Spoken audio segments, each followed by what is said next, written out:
Hello. Oh, it's on. Very, very good. Do you know if Chris, he had to go home. Okay. Would you like to light the candle, or would someone like to light the candle for us? Okay, well, good. All right, it is 1:02, and in order to be prompt and respect everybody's time and everything else, I want to start. What I found when I was in the military system is if you start sliding down, people will continue to slide. And so if you start at time, people know that it's going to start on time, and it starts on time. So we will start on time. Well, 2 minutes late, sorry. So we will light the Christ candle, invocating that God and Spirit are in this place.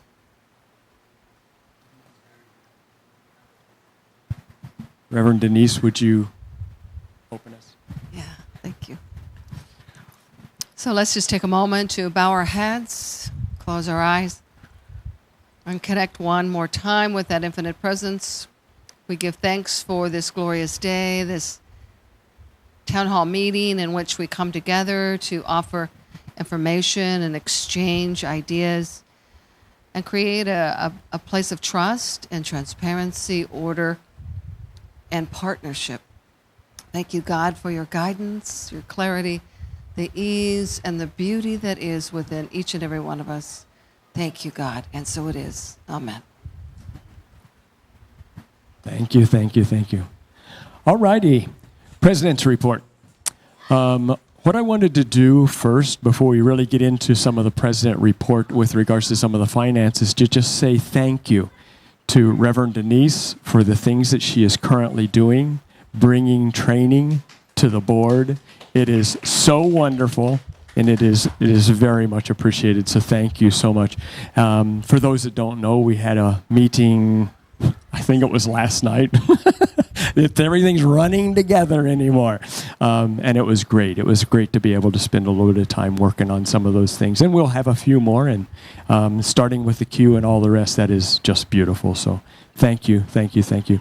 One of the things that I also wanted to do, though, if we can go to the next slide, is to bring up, there was a concern that came up shortly after the beginning of the year with regards to attorney fees and all, and whether we were whether there was attorneys that were being used by the new board versus the old board, and what was happening, and et cetera, et cetera. But what I wanted to do was then to look through all of the attorney fees that we've had over the course of since we hired our attorney on board. And in so doing, the numbers that came out were the ones that are here. So you can see for the church and the preschool, these are the billings that we've got, and then after the annual meeting where some of those numbers are. And the reason I bring it up is not to point out anything other than just for transparency, so everybody knows exactly where we are. I think everybody knows, and Debbie's going to talk about it considerably more in a little bit, that there are a fair number of expenses that are coming up, that came up and will continue to come up. Attorney fees being one, transition time being another. There's just a lot of expenses that are there that Debbie will talk to you a little bit more about.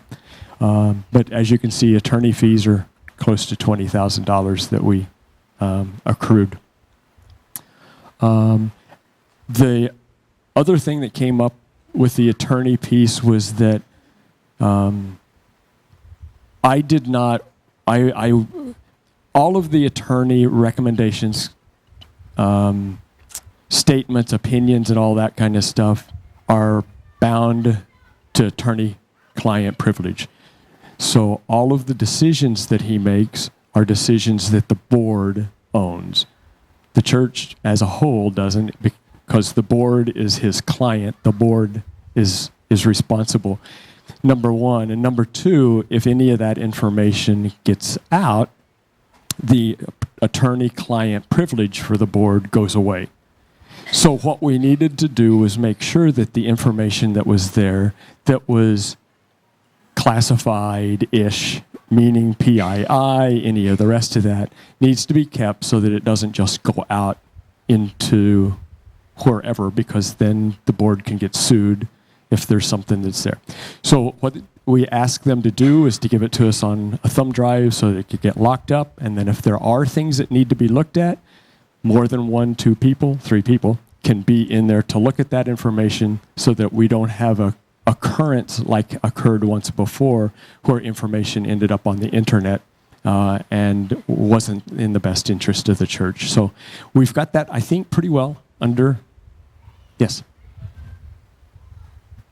So that any recommendations or statements that the attorney made is available to the current board to, take part in that wisdom or whatever it was, that learning. Yes?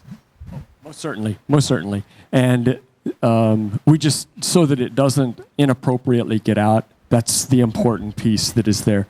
Now, that does not mean that people can't look at it. And for example, the attorney's opinion on what needs to happen to the bylaws was looked at and decided that is not anything that we need to worry about. So it went to the bylaws committee so that the bylaws committee could incorporate the information that the attorney gave to us so that we could get it on to UWM, so UWM's template could also be reflective of what our attorney feels is important, okay? So there are a lot of things that are on there that we don't have to worry about, but having the attorney try to divide up things that you need to worry about, things that you don't need to worry about when we already have a $20,000 bill with them was not in my best. I didn't think it was in the fiscal best interest of the church, so I said, we'll work on those one by one as we need to. Okay? Next slide, I think, is for the minister's report.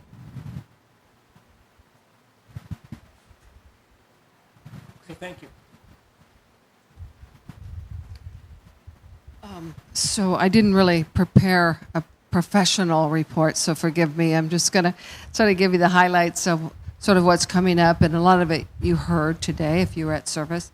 So the month of September, we're going to do, the whole theme will be around prayer, and it's our World Day of Prayer. It started in 1974. Is that right, Catherine? Okay.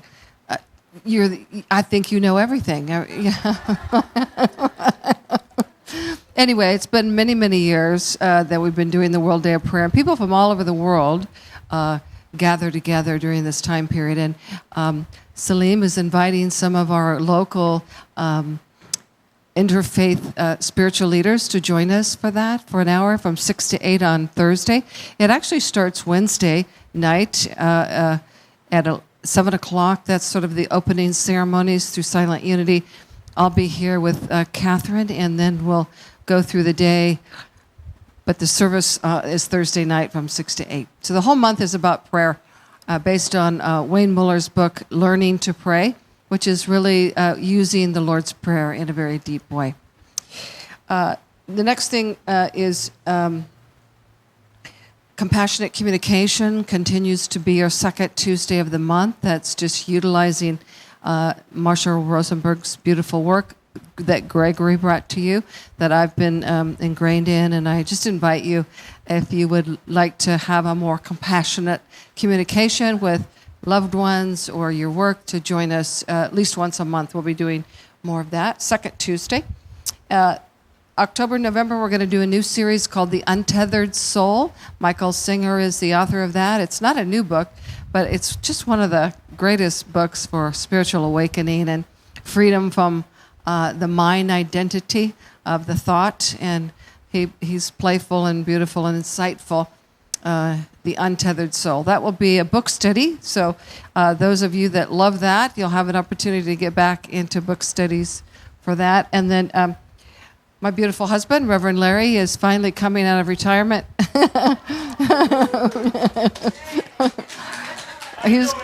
Finally, November, he'll be here to speak with you the last weekend of November and do a workshop with you. So look forward to that, November 24th, I think.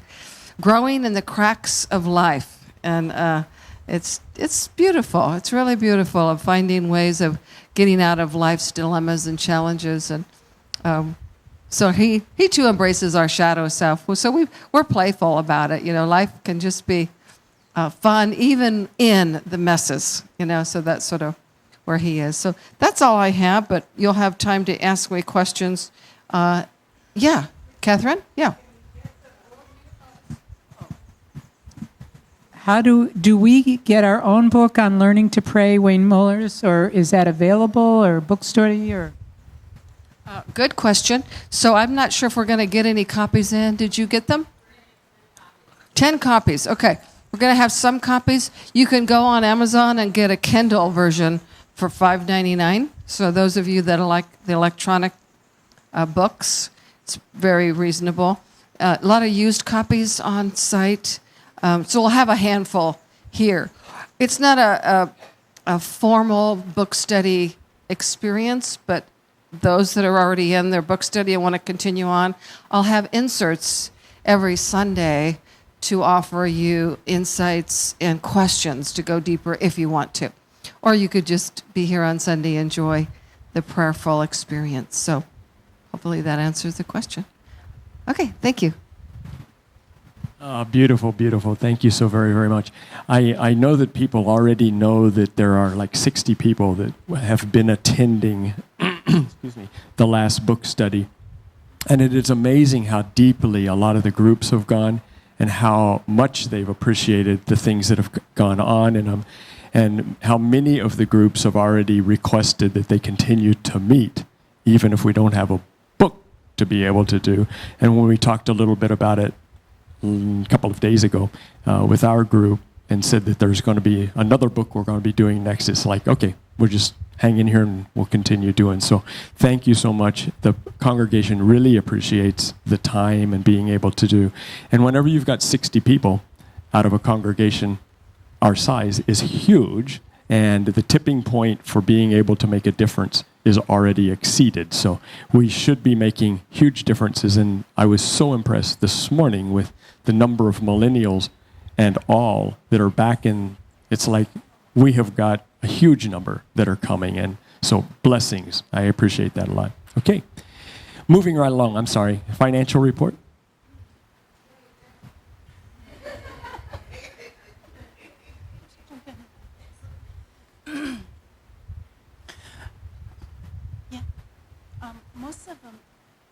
Most people have them. Anybody need a financial report? Thank you, Thomas.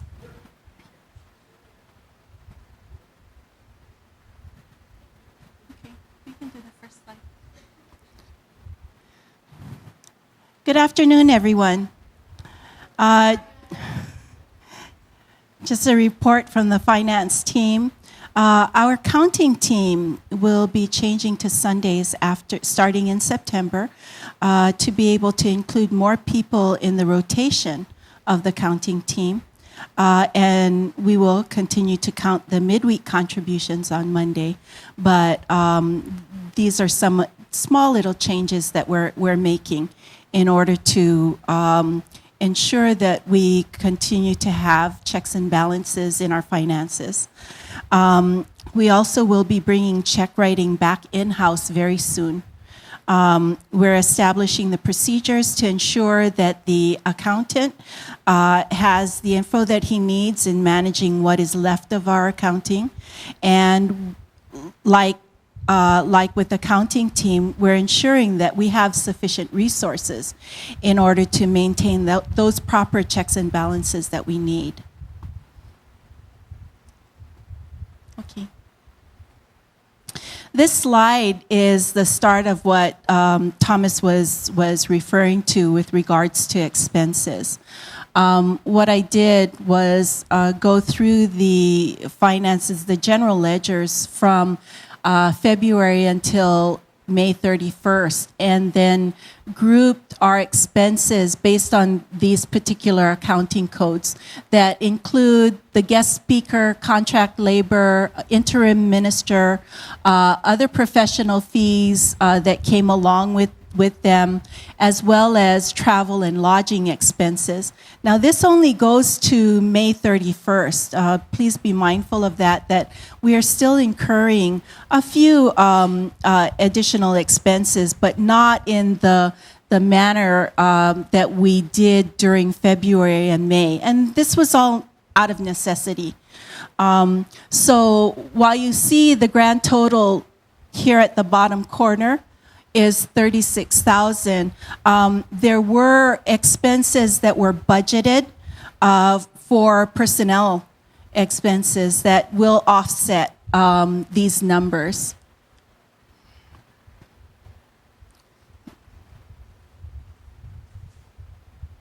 So this next slide gives you an example. The Unity Worldwide Ministry expense, as I mentioned, was 36,000, less the budgeted personnel expenses. So our portion, and this is only until May, is almost 15,000. And like I said, this is until the end of May. Then we have credit card expenses that have not been paid. That totals almost $6,500. There's a promissory note that was necessary to execute last month.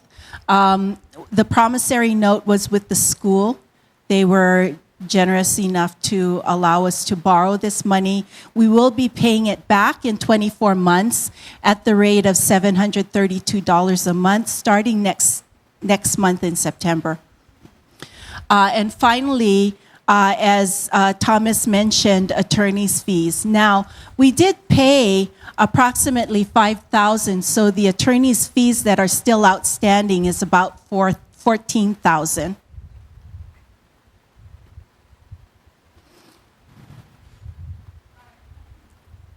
Oh. So with regards to the attorney's fees, we looked at the oldest invoices that we had and gathered or grouped about $5,000 worth of expenses that we are able to pay with the assistance of that promissory note that came through. We will need to also set up a payback schedule for our attorney as well.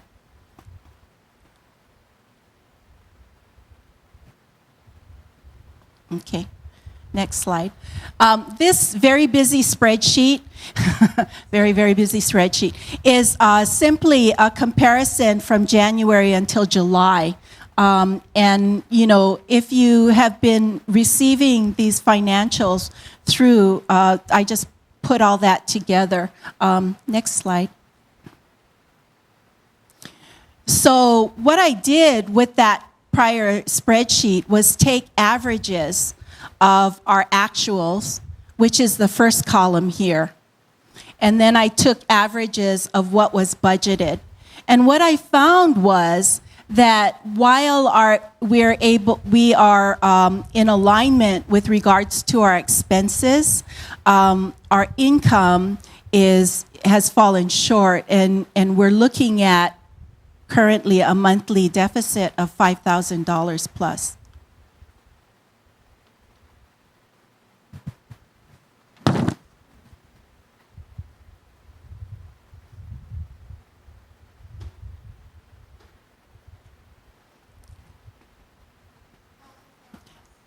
Oh, okay. Constant changes. So, yeah. We know that fundraising is coming up, but it was very necessary to make sure that the congregation was informed of our financial situation. And our next report is from the fundraising committee.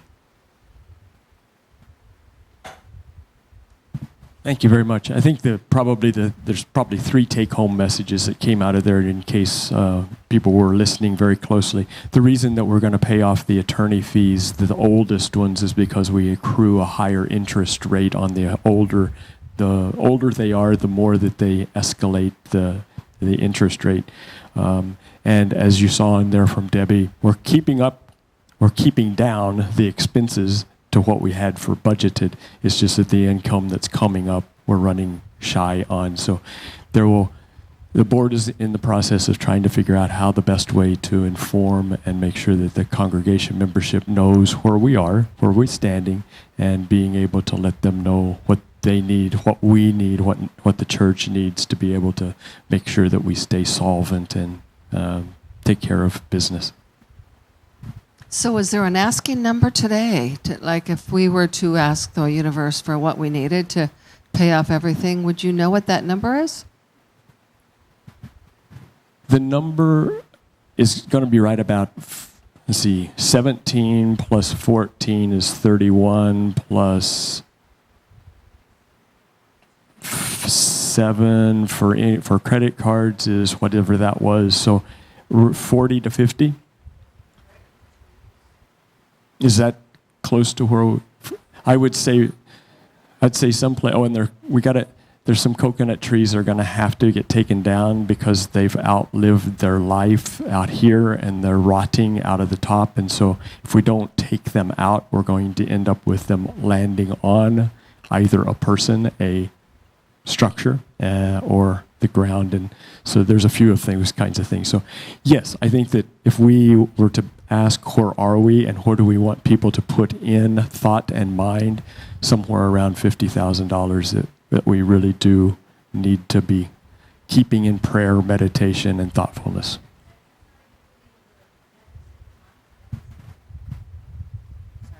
That's not including the monthly deficit of $5,000 a month, right? Or the unpaid tithes or the HUGS liability.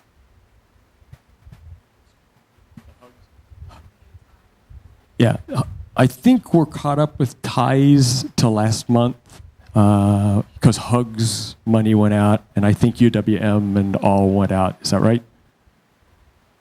I'm pretty sure that it did. But so it is about 50,000 plus. We need to be bringing in 5,700 a month more in general. So that's just to keep in thought and mind as to what prayerfulness we need to be looking for, asking for, and knowing, that's right, we'll call in the cards, but we just know that it will be there. We just need to ask for it. So I think next is fundraising, and Catherine was going to catch us up on some of where we are in that process, which is a great segue.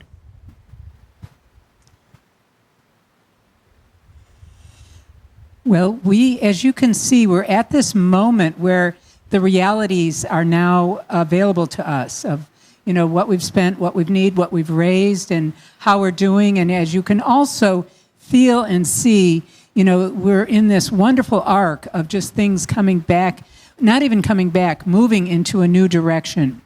So the fundraising, I'm going to say, doesn't have anything to report on this moment except for as in terms of a concrete plan. What we worked with in our last meeting, and this is interesting, was 3 things. The 82nd anniversary, which is coming up in October, and the volunteer appreciation, which may be part of that, and also the need for fundraising, but we are realizing now we really need the leadership of the board to say, what is the plan? It's not just little committee members saying, let's create a little fundraising. We're seeing how connected, and that's a wonderful thing because everything's going to be very intelligent and wise. Now, here was the interesting thing, and I'm saying this, and I have goosebumps already just saying it, that happened in the last fundraising meeting. And I'm going to share this, and if you have any ahas, please report to me or any of the fundraising people. In the last meeting, and partly out of Allison's questions as our new person, and you know how Allison is, she can ask those questions, and I'm saying this as a compliment, and really draw it out of you. And so she's like going, now what's this all about? And what's the big picture? And what words are we putting in? Where do we want to get to? Well, what happened is there was a moment where we were like, wow, this is really bigger. This is the big. And I remember sort of saying, and she said, what's it like? And I said, it's kind of like creating a new nation. That you're creating this thing that's huge. And then we said, it's like going to the promised land. And then we realized, we're going to the promised land. And the promised land is not only the Christ in us, it's the Christ demonstrated as us, through us, with us. it got really big. And that was at the end. And we said, we need to continue this. And we know that we're trying to articulate this transformation we're in. Now, maybe Reverend Denise has seen this with many churches and can give us the words. But I know for myself, because this is like when I was back in the 80s going, my God, I'm right in the middle of paradigm shifts and paradigm changes. And if we can call, can you feel the inspiration of that? So if we can call that in and recognize what's happening in this new paradigm in this, that will really call forth the energy from Spirit in us, as us, through us for this. So that's what I want to say from the fundraising. It's a big moment, and we're raising, right? Okay, thank you. Thank you very much. I appreciate that. A couple of comments that I had as I was looking at some of those was the comment of little committee members is really not at all where we are. I am so amazingly appreciative of all of the committee members, all the volunteers, everybody else, because that is where the rubber meets the road and where everything gets done. And so I applaud, I appreciate, and I want to let everybody know that is dedicating time, treasure, and talent as volunteers as well as committee members and as membership, how much we appreciate all of that. Amen. The other thing that I wanted to let everybody know is that every month at Town Hall, we're going to start having 3 committee reports at every Town Hall. So we have got about 12, 13 committees, somewhere in that neighborhood. So that way we can have you can hear and the board can hear a report from each of the committees about 3 to 4 times a year, which will be great so that every committee is feeling empowered, heard, and known that their committee counts, because it's huge with the amount of counting that gets done out of all of that. So thank you. And so we'll keep you informed as to how things are going too. All righty. We've gotten to a place now for the Let's Chat piece. We've gotten a little faster, which is what I was hoping we would be able to do, so that we could open things up and see if there are comments. Are there things that people want to know? Ideas? Reflections? Morning, everybody. My name is Tony, and I heard a rumor that we might be considering a 10 o'clock service only, and I'm saying 3 cheers for that if it's true.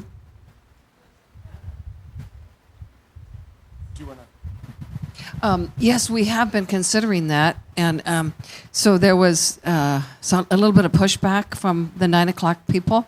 So I'm in favor of it. It'd be cooler for all of us, but mostly it was just to get us all in one room, so that we're connected. So how many of here would support a 10 o'clock service? Yeah, okay. How many here would not support one 10 o'clock service? Yeah. There's a no over there. Yeah, it's okay to say no. Yeah. Hard to be, yeah. Hard for you. Oh. I just had a question. Would it save us money if we did trim us down to one service? It would only save us money if we went permanently that way, and the whole idea was just to do it for the summer, to sort of see that way. We can't really let our musicians go and all of that stuff if we're just doing it as a temporary thing. Yeah. When does it stop getting hot?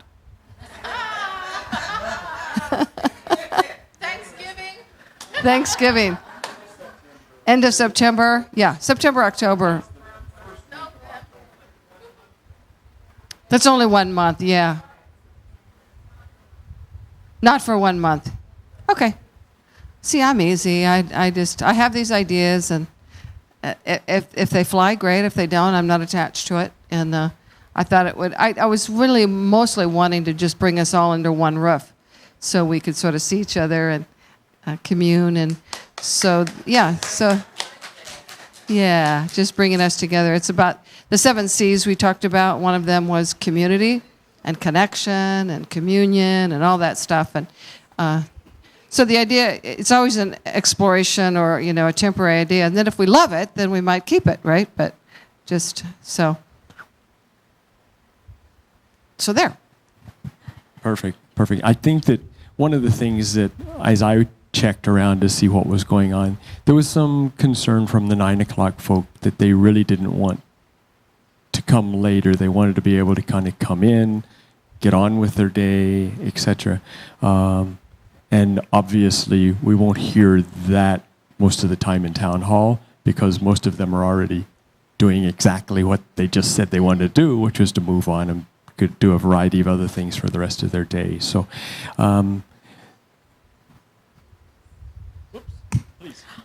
I'm Diana. I just had another thought. If we did cut it down to 10 a.m., then the 11 o'clock service people wouldn't get so warm. But that's just another thing to think about.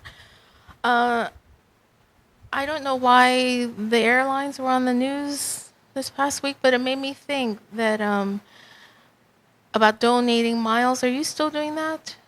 Are we still doing that for trips and things?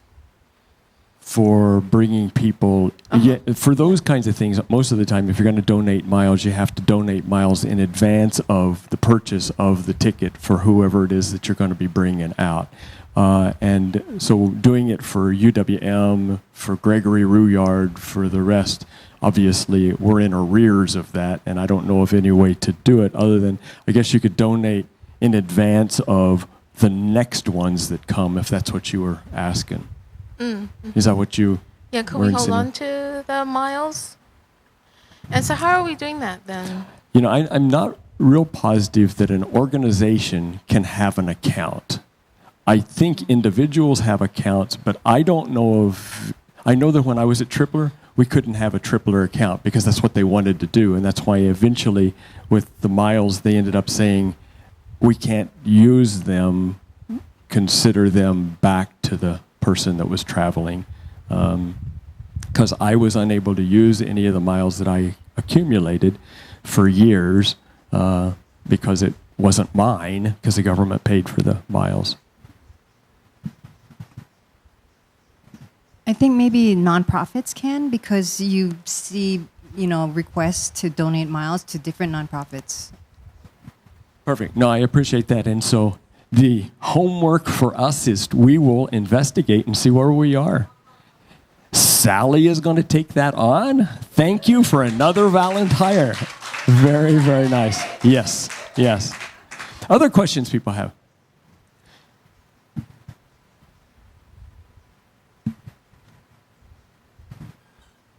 I wonder if 9:30 would be more attractive to the 9 o'clock people. But that's not my question.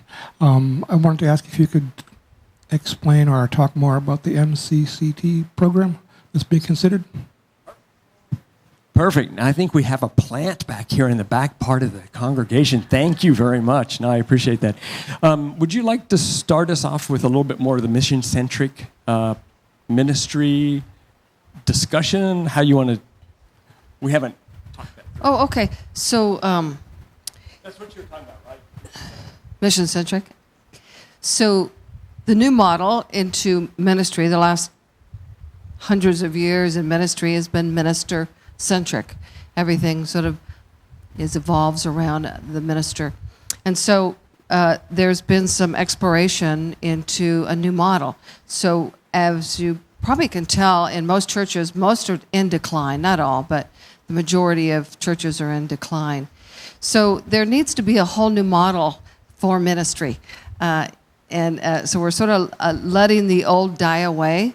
And so this ministry has shrunk in size, so you're not alone. There's various reasons for that, but it's globally, and it's especially in our world.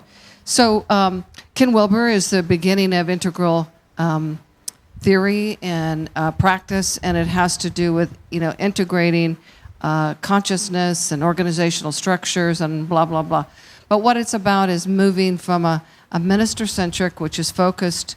The minister makes the choices, makes all the decisions, and we identify ourselves by the minister's consciousness or what they're doing. So we want to move into a mission-centric, so we're focused on why we gather together, and that mission sort of stays whether a minister is there or not, and that's what's the driving force. That's what's more interesting. And it becomes more of a shared leadership. So we don't take away the power of the minister running, the church. It's a shared experience with the board and lay leaders, but the focus is different. And it sounds simple, but it's a huge shift in the way we've done ministry for hundreds and hundreds of years. So it takes time. So we're exploring the idea of hiring a coach to help us through that, who is Gary Simmons, Dr. Reverend Gary Simmons, who created the transformational experience while he was the director at Unity Worldwide Ministries. And in that, he did all these studies with churches and showed how we can grow through evolving into a mission-centric and a transformational experience. So that's what we're doing right now. We're looking at the possibility of shifting and having a coach help us, and that will take, probably years, and we go little by little, but it takes, some time to shift, make a paradigm shift that way.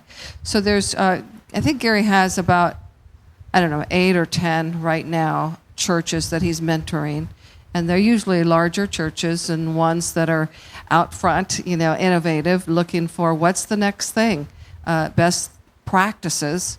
And so that's sort of what we're looking at. Yeah.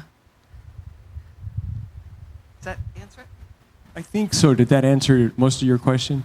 The other thing that I would probably add to that, if I can, is that, as Reverend Denise said, the process of changing from minister-centric to mission-centric is a paradigm shift. It's a huge, huge paradigm shift.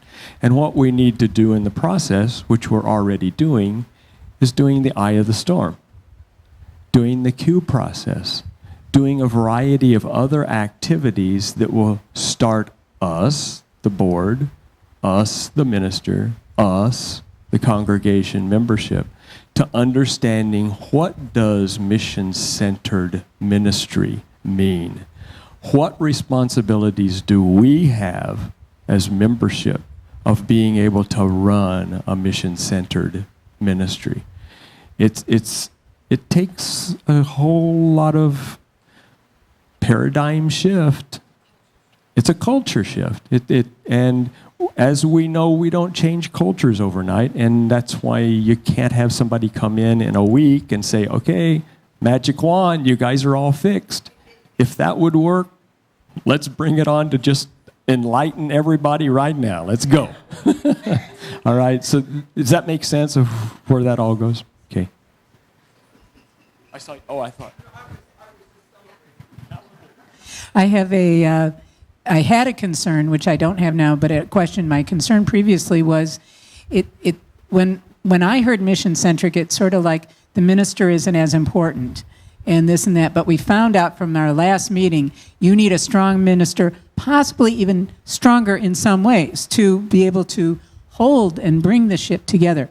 My question is, because we will eventually be looking for a new minister, would you be looking for a different kind of minister in a mission-centric model? Would there be different qualities or characteristics? No? You're saying no. Okay. You want the same qualities of strong leadership, deep consciousness, personal, interpersonal skills. So all of those, but they want to sort of let go of the autocratic, my way or the highway. Not that we're that way, but we can be. And there are some ministers that run everything, that their board is just a yes, ma'am, yes, sir, kind of a thing. That's not here, but so it's creating a shared leadership. What that does also is that one person isn't responsible for the whole thing. That shared leadership and shared responsibility.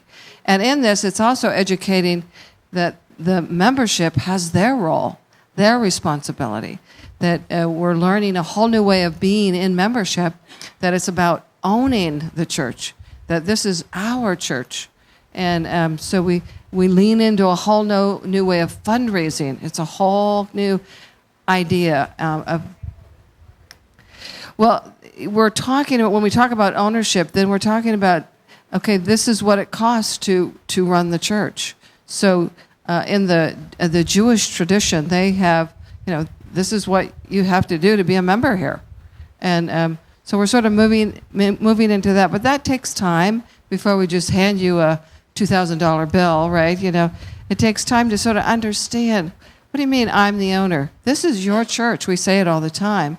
But what does that mean? Well, you're responsible for serving it and cleaning it up and, financing it and attending. And that's what that means. That everything that happens here, you're part of. That's where the community comes in.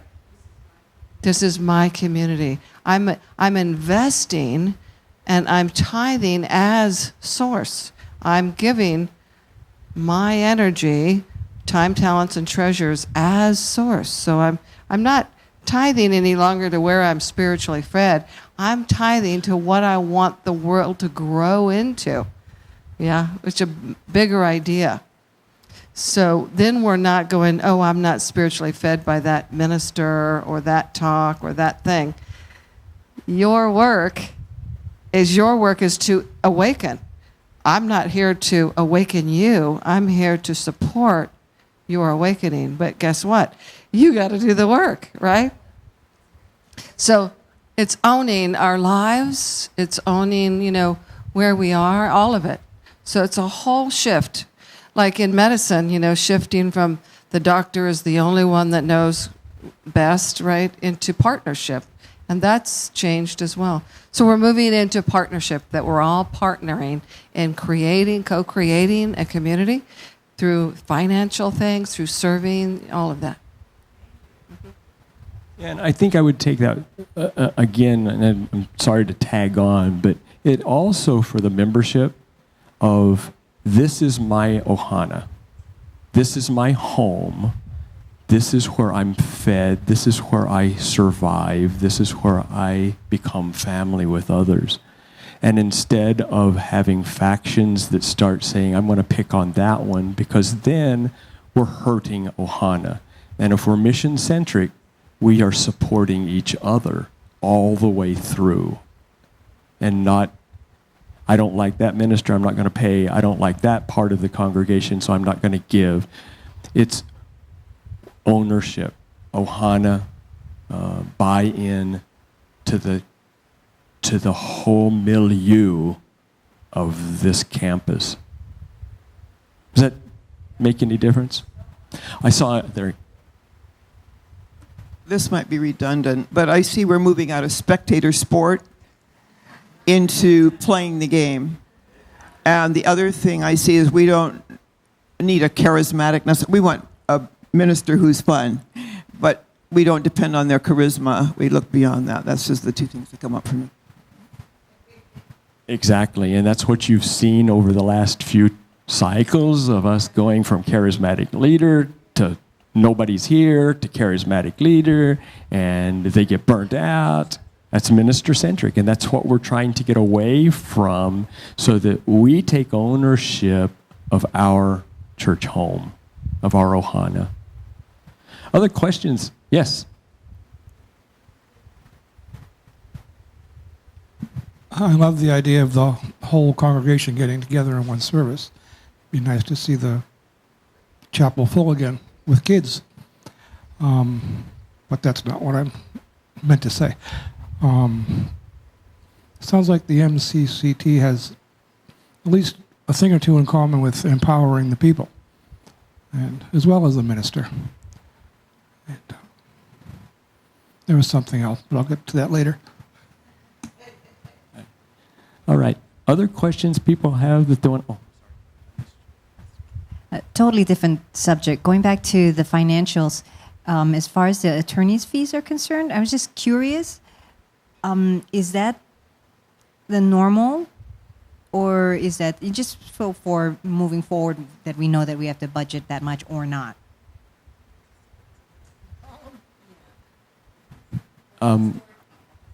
Well, we haven't had a church attorney that we've really used until a year ago when we hired this one. We've done some things just sporadically from time to time, but we didn't have a church attorney in the past.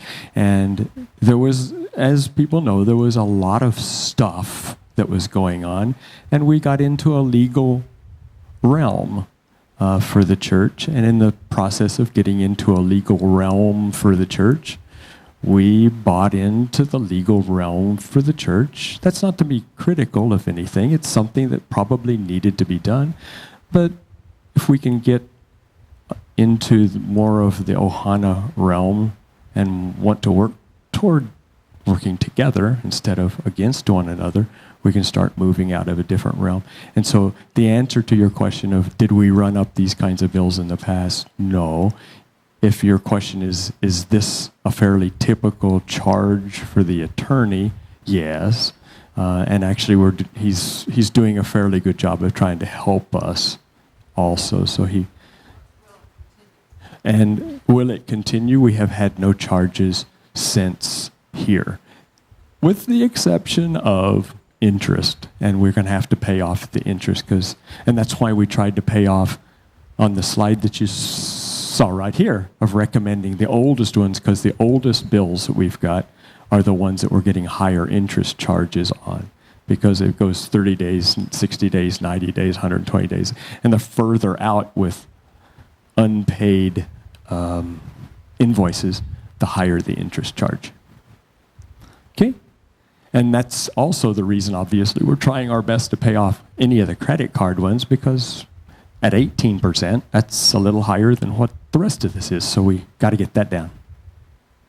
I just wanted to confirm what I think is true is that when we say preschool, that is the church's incurrence of fees when we are dealing with preschool issues, and the preschool pays its own fees. Is that right?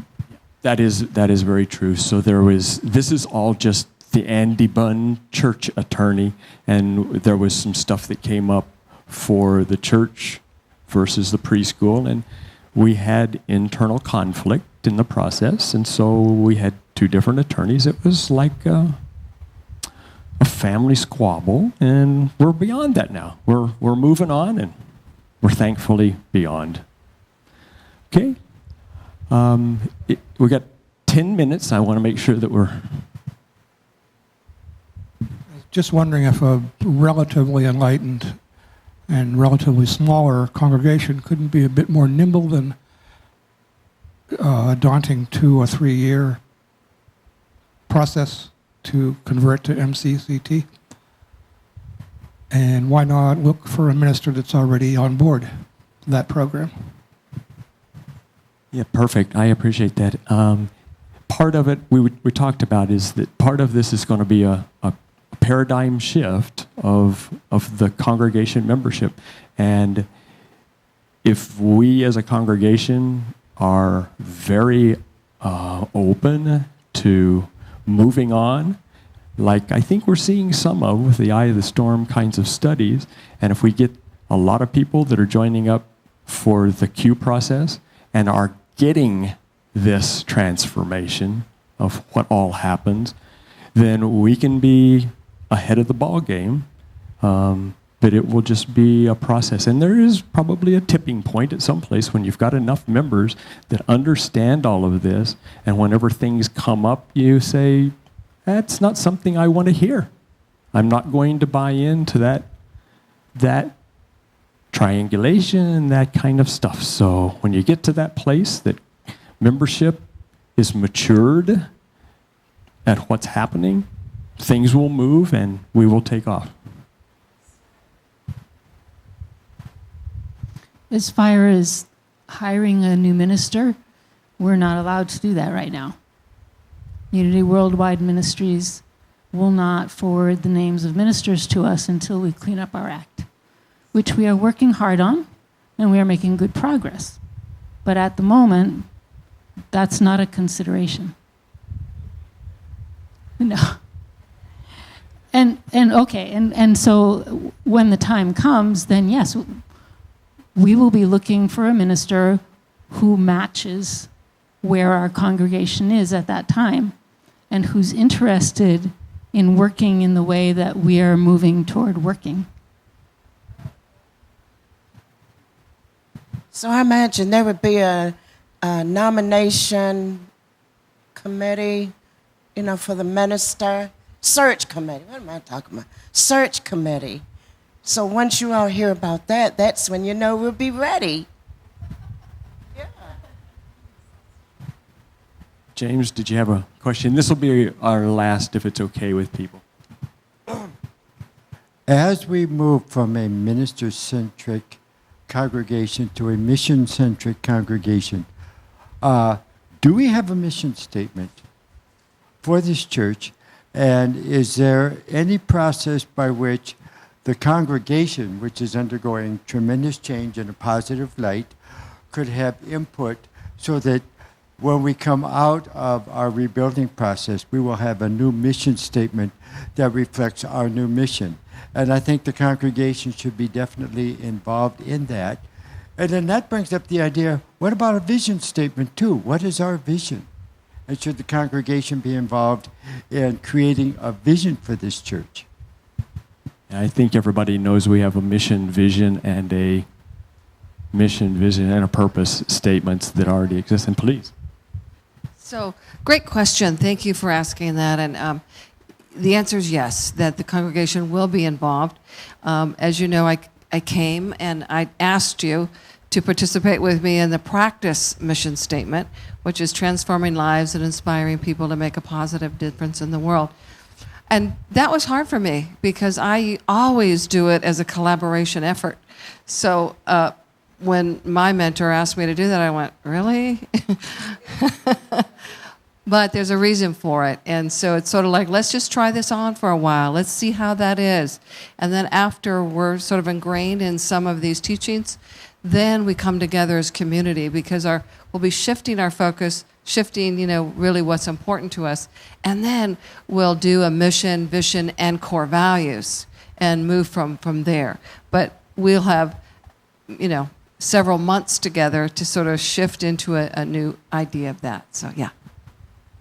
Yeah, we'll do it as we become a little more enlightened and ready, because starting on one now and changing it as we have a paradigm shift is an important piece. And we're ready to do that. But James, thank you very much. Very much. Okay, if we can, we'll move into closing prayer. And if people will stand and we'll hold hands, we will be out of here maybe a couple of minutes before as we go into the weave.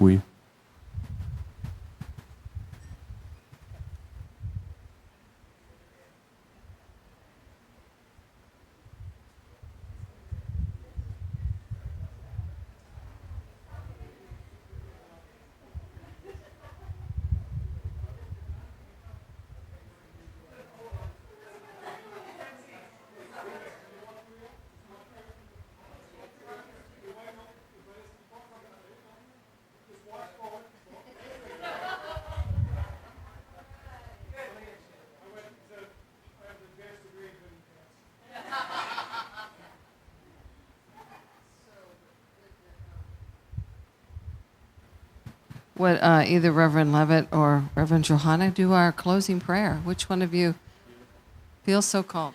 Apparently, I've been volunteered. It's usually Mrs. Thomas doing the volunteering. All right, well, just look around first. Look around at this circle. Take a peek. These are your brothers and sisters. Now imagine, if you will, everybody outside. Imagine them. They're your brothers and sisters too. Folks, we're the one family. And there's one love that connects us all together. Don't matter what you look like, don't matter what you think, don't matter what you live, we're one family. And this place is that one family. And this place can be a beacon of that one familyness to shine big and bright in a world that is desperately wanting to be one family. So I encourage you to be the brother and sister of Mother Earth. And soon, there will be only one family. Thank you, God. Hoorah. So in order to do that, let's weave ourselves into one family. Weave us together. Weave us together in unity and love. Weave us together. Weave us together in unity and love. All right. Amen. Give everybody a big hug as we're doing so. Amen.